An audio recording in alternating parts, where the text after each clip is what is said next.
Wasn't the Om song magnificent this morning?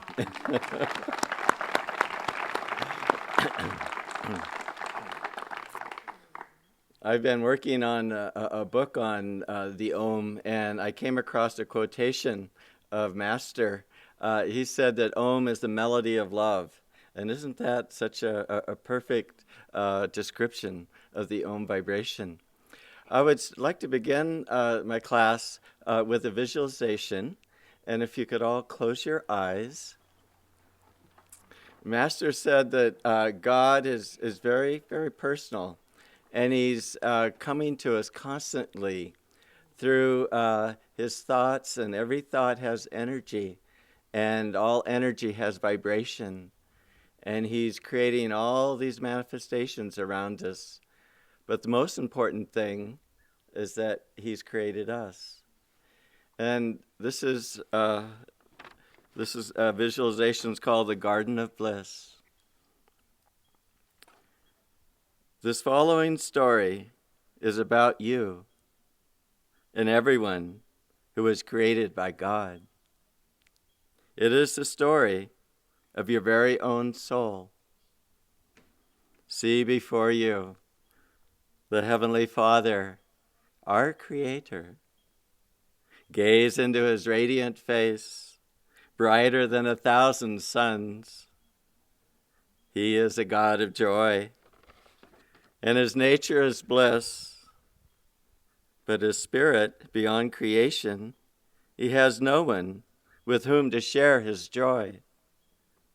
So God made you to enjoy himself through many. God projected his consciousness outwards to manifest the vast universe through the sacred Om vibration. Om is the outpouring of God's love, flowing to you and to all creation. When you commune with Om, you enter into and flow with the stream of God's love. Visualize yourself standing with the Heavenly Father. It is the morning of creation.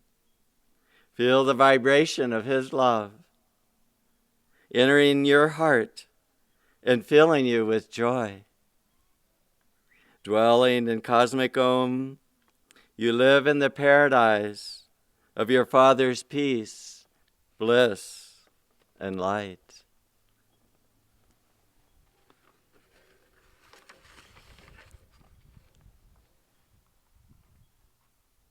You can open your eyes when you're ready. We're children of heaven, and we not only have come from heaven, we're living in the grace of heaven. Master Paramahansa Yogananda said that as the advanced yogi knows, without a doubt, that their life is sustained by the spiritual eye. And we're born of the spiritual eye, and we are sustained by that spiritual eye, the reflection of the inner spine. And then we return to the Father, we go back to spirit. There's meditation, Swami Kriyananda said, is the only human activity where we aren't imposing our will on the environment. And it's meditation that lifts us out of this physical reality into heavenly realities. As I was, when I was writing this visualization, the Garden of Bliss, I realized that the pristine Om vibration is really the Garden of Eden. Swami Kriyananda talks about that in this vibration, everyone lives by the will of God, and there's just complete harmony. And it's like the highest age, where like Babaji said that people prefer the shelter of trees because nature is benign, and all life lives as a full expression of God. And as we're meditating, it's important to realize that. You know, I found it very interesting. Swami Kriyananda, he emphasized that fact on Monday. Devi and probably Jyotish, they emphasized that fact on Tuesday. And Ananta, he just emphasized that fact, and I'm sure it was emphasized very much on Wednesday. But as Christ said, we have to pray believing, that this is our consciousness. And the topic is accelerating our growth. Let's see, I don't have it here right now, but it's the idea of personal evolution and personal development and growth and planetary evolution. And I've realized that personal growth is really leads us into planetary evolution because our consciousness, our aura, starts to expand and become the universe. We heard the beautiful chant yesterday, Wednesday's class, Swami Ramatirtha's song, which he also called Marching Light. And Swami Ramatirtha, who was a great lover of the Om vibration and found God through concentrating on Om, he said that nature is as big as my body. And that's because he felt himself expanding throughout all creation, and that was his body. But he said, as a young man, I was very weak, and I was annoyed by all kinds of things. And but through practice and tuning into Om, I've become very strong. And he, in those words of that chant that was played yesterday, just think of some of them. None can atone me. I hitch to my chariot the fates and the God. He's talking about hitching all his karma, all the lesser gods, all the lesser realities of life are now he's in command over. And the oceans apart and the mountains stand aside. When I was in college, I was majoring in how to find God in nature. It was a major at Chico State, and we had for our final exam. There weren't too many majors in that, but in my one of my final exams, I wrote about all the different worlds of religion and how ecological they were. Of course, I didn't know anything, and I just sort of spouted things that were sort of common thinking, I think, in society. But later, I've come to realize when the Bible says that we'll have dominion over the seas and all creatures, it's not talking about that we're controlling the different things in nature. It means that we are transcending and above in our consciousness, where we aren't impacted by lower realities. And the meditation, more and more, it's just helping us to that's the secret to spiritual strength, is transcendence of lifting our consciousness beyond temporary physical realities. Master gave a beautiful image. He said that if you had 1 million cubic square feet of air and you compressed it in a container into 1 foot square, that's like us. We confine the cosmic consciousness into our body, and because we're relating to the body. That's why the masters say we have to get rid of attachments, because in attachments we focus on one portion of little matter, and we're closed off from the consciousness of the universe. And so once that air is broken out of the container, it just spreads out through all the space. And that's what happens to us too, is that once we lose identification with our body, there's nothing to constrain that consciousness, and it spreads out throughout all infinity. And that's the experience of the Om vibration, where we just go out with it. Paramahansa Yogananda gave a beautiful image, visualization that you can use, where you envision a black ball around you, and in that black ball you feel Om vibrating all around and no point of reference. and then you expand it as big as the earth, and just feel the Om emanating from every particle of the earth. And then you expand it throughout all space and heavens, and just feel your consciousness reaching out, and no point of reference. It's just Om vibrating everywhere. And then in the Om vibration, Paramahansa Yogananda said, it's the Christ consciousness and the stillness beyond vibration. And then he asks you to feel for that, and to try to get a sense of it. There's a beautiful story in Japan about a Zen priest, and he all of us want to help nature and want to help other people and help society. And but he did it in a way that was more central, perhaps, than many other people do. He went out on a mountaintop, and he was very fascinated by birds.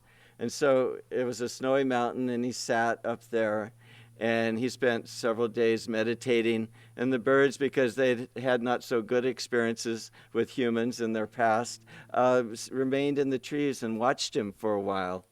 But then after his third, fourth day of meditating, and that's all he did, the birds came down and they landed all around him. And then he kept on meditating, and then the birds landed on his shoulder. And they just came all around him. And he developed such an attunement with birds and such a friendship, and he did a tremendous work in terms of saving wild birds in Japan. But what meditation did is it allowed him to touch the essence of his own life and the essence that is in all life. And all life responded. When he was laid dying on his bed, a bird came and perched on his windowsill. And then just before his funeral, a kestrel, a type of sparrowhawk, was seen circling overhead his body, and then went off into the sky. And Swami Kriyananda told Jivada and Netri, there are main gardeners at the Crystal Hermitage, that whenever you see a lot of birds, that's because that's where the angels are. And meditation will help you to become an angel. And all the birds and all good things in life will come to you. They'll be drawn to you. There's a beautiful story of Ralph Waldo Emerson, and I, of course, didn't know him, and actually I haven't read too much by him. All I know of him by what John Muir said of him. And he said of Ralph Waldo that his eyes were as sincere as the sun, and his face was as radiant as morning light on the mountains. And maybe that will give you an idea of his consciousness. Well, one day he was sitting on the banks of a river at a park, and he was just there enjoying the beauty and the stillness. And there was a mother who had brought her young boy, and young boys can be very active, and he just took off. And the mother was just looking around. She couldn't find her son, realized he was gone, and was starting to get desperate. And then she looked over at Ralph Waldo Emerson, and he was just sitting there very quiet and peaceful, and the boy had climbed into his lap and had gone to sleep because of his just beautiful vibration. And, Swami Kriyananda has said that centered energy is a lot more magnetic than scattered energy. And, of course, this is the whole path of Kriya Yoga. And he said that outer events will adjust to your inner control. And this is, we've seen that so much in our lives over and over again, the importance of being centered in yourself. A friend of mine shared a dramatic experience he had of this principle. He was a school superintendent, and we were sitting Sunday morning, and it was just, the event had happened just 2 weeks ago on a Sunday morning. It was in the district office, a small school district, and he was, as the superintendent, he was there alone. And he said that I'd had to suspend the wrestling coach, who happened to have been a state champion for our local high school. But he was verbally abusing the students. And I told him that he needed to stop, but he just couldn't. So I had to suspend him. Well, he had grown up in that area as well as many relatives, and they were incensed that he was on leave. And so my friend Thomas received several threatening phone calls, threatening him with violence. Well, he was in his school office on that Sunday morning, just 2 weeks before I was sitting with him, and he said 3 cars stormed into the parking lot, and I could see that they were filled with 4 very large men in each car, and they were coming right towards me, and I hardly had time to do anything. So I called my daughter, and I said, "Get school security now," and then hung up. And Thomas did have a meditation practice. And so then in those 15, 20 seconds, he became very still. And of course, I don't know if all of us in 15 minutes can become very still. But he was familiar with that stillness through his meditation practice, and he happened to have a little bit of urgency behind his request. And so he just centered himself. And then the relatives, the coach wasn't with him. They were defending his honor, came barging into the schoolhouse, knocking the doors open, and they were shouting, and they were trying to intimidate him. And they were doing a good job, or for at least for most people. But Thomas just sat very, very still. And they barged in. They were all around him, 12 people just shouting at him, and he just remained centered in himself. And why did you do this? You shouldn't have done this. And it's not, how does it make our family look? Things like that.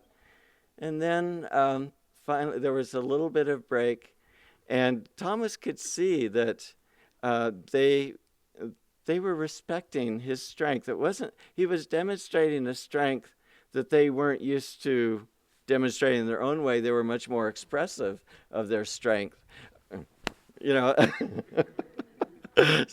And but they knew that he wasn't afraid of them, and then in that stillness, Thomas explained why he needed to do what he did, and they couldn't agree right on the moment, but they took it to heart, and then they took their younger relative, the coach, and said, "You have to get your act together." And he did, and he came back, and he was changed, and the whole program was changed. And it was only because he was able to go deeply into himself, and he wasn't afraid of anything. And as we tune into divine realities, the scriptures say we become fearless, because we know without a doubt that that is our reality. The master, he had a vision of the light, and he had a vision of him dying, and then the light came to him, and the light said, "What does life and death have to do with light?" And I met a woman that was a nature educator in Colorado. She had come to a program of mine, and she has a very rare illness. And the first time that she had it, she had gone into a coma for 8 days. And then she came out, and she was brought up as a Catholic. And her mother was there, of course, praying for her the whole time. But as she came out, the first words to her mother, because she had gone into the light and realized that light is, nothing can define that light. But she said to her mother, "I'm no longer a Catholic, Mother."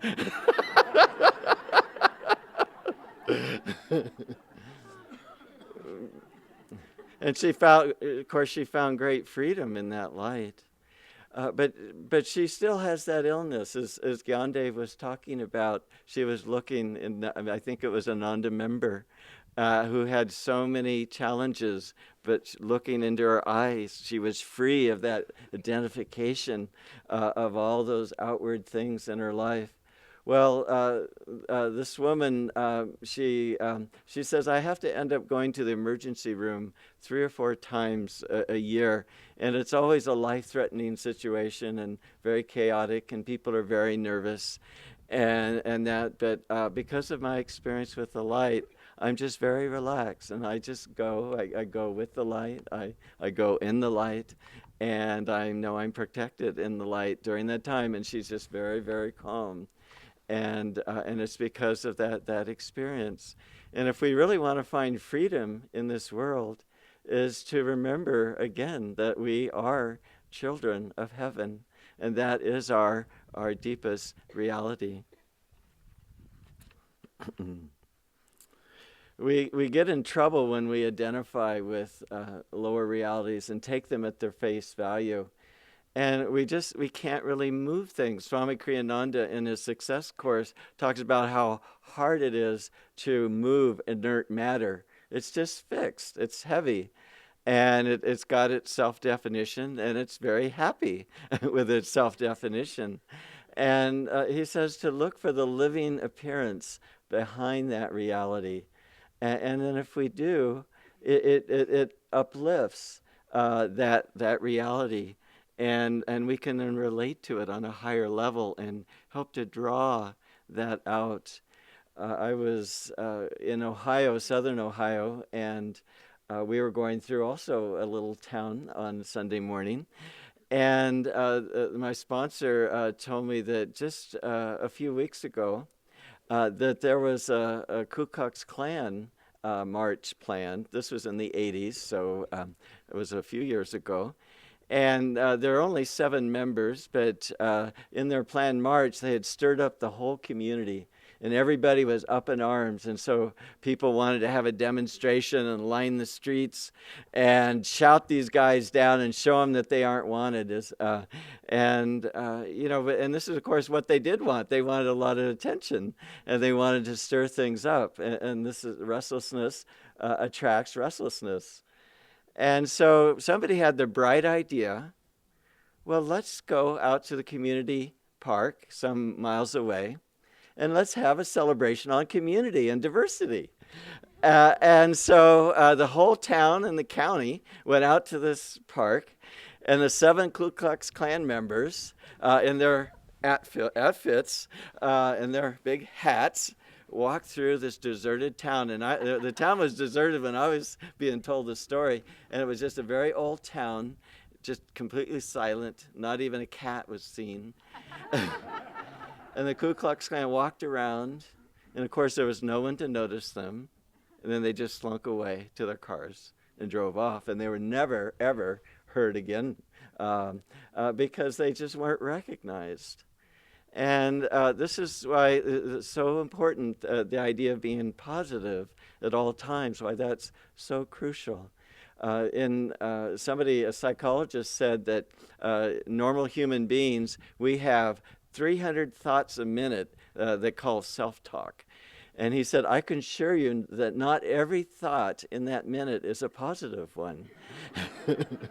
It all has to do about me and sort of reaffirming our own ego.